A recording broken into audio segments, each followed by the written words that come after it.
Allez, cette année, le Paléo a un nouveau bébé, un nouveau jouet. C'est la grande scène du Paléo, une toute nouvelle scène construite spécialement pour le festival. Un joli jouet, hein, un joli jouet qui a une certaine taille, il est imposant, on va dire. On espère que c'est un joli jouet pratique, c'est pas sûr, mais ça devrait bien fonctionner. Le but, c'est d'agrandir cette scène puisque les productions sont toujours plus majestueuses, plus énormes. Tu as quelques chiffres à nous donner pour illustrer ça. Oui, on a fait une scène qui a à peu près 53 mètres d'ouverture dans sa totalité. On est très très large. Elle a 22 mètres de haut, elle a 23 mètres de profondeur. C'est pas très profond par rapport à d'autres scènes, mais avec la rivière qui est derrière, c'est obligé. Et puis, elle pèse 215 tonnes.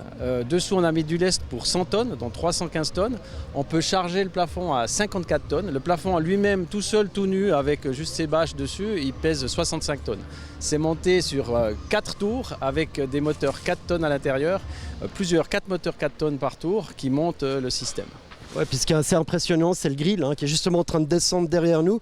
Combien il y a de kilos, combien vous mettez de light là-dessus?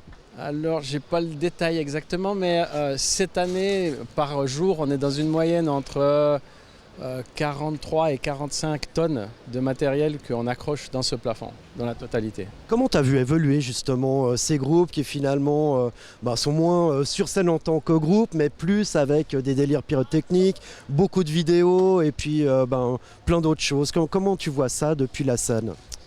Moi, je pense que c'est une évolution technologique, déjà un rapprochement entre l'image et la lumière, qui était complètement différent avant, dû au LED. On voit que maintenant on a de la lumière qui fait de la LED, on n'a pas encore de vidéo qui fait de la lumière. Mais quoique, on pourrait se poser la question.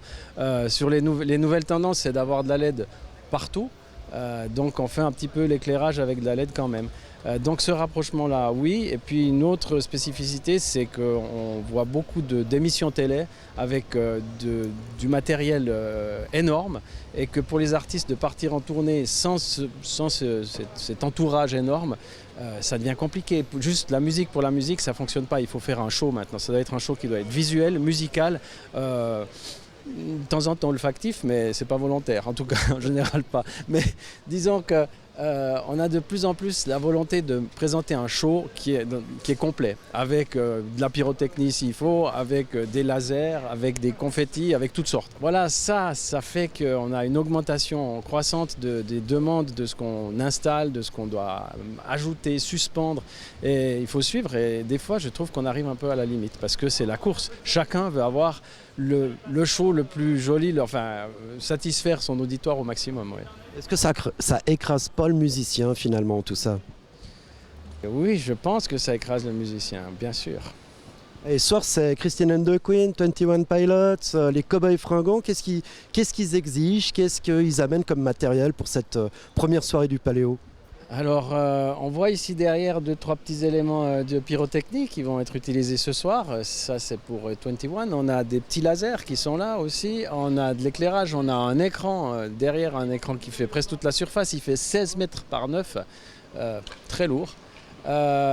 Christine and the Queen, aussi 2-3 petits éléments sympathiques, avec 2 ponts qui sont ajoutés par l'artiste, avec des spécificités, des éclairages spécifiques, des éléments de spectacle spécifiques. Les Cowboys Fringants, de la musique, ça sera pas mal. Et puis comme ces groupes, cette grande scène, elle est amenée aussi à tourner. Les éléments du Paléo tournent dans les autres festivals, c'est le but, même si on a une scène qui est construite spécialement pour son festival. Oui, l'idée, évidemment, pour un fournisseur, c'est de pouvoir l'utiliser plusieurs fois. Un one-shot, c'est pas très excitant. Mais oui, l'idée, c'est d'avoir une scène qui réponde à notre cahier des charges qu'on a donné à notre fournisseur, mais que ce fournisseur puisse l'utiliser ailleurs. Et je crois franchement qu'au niveau pratique, là, on a fait un objet qui est vraiment, vraiment super, quoi, et qui va permettre d'envisager l'avenir de façon très sereine.